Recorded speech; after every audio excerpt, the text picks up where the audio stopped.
Hello, maanta dhan waxaan sugayay inaad isoo wacdo.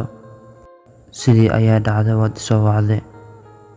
Maanta waxaan doonayaa inaan kuu bidhaamiyo. Waxaad tahay qofkii ugu horeeyay ee si saxan ii dareensiiyay jacaylka, qiimihiisa.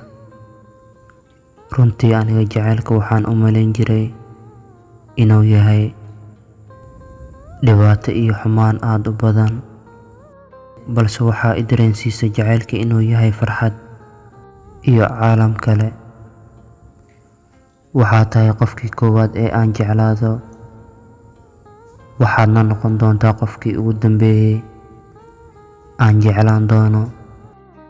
Haddii aad iga fogaato xataa lagama yaabo inaan jeclaado qof kale, maxaa yeelay sida aad jacaylka ii dareensiisay adiga kama heli doono qof kale. Waxaad tahay qof lamaan ii ah, waxaad tahay qof aad iyo aad qaali igu ah. Kalsoonideeda kuma nooli ee waxaan ku noolahay kalsoonidaada. Qanacaaga ayaan jeclahay, waxaan jeclahay farxadaada, waxaan jeclahay qalbigaaga macaan iyo kalsoonidaada.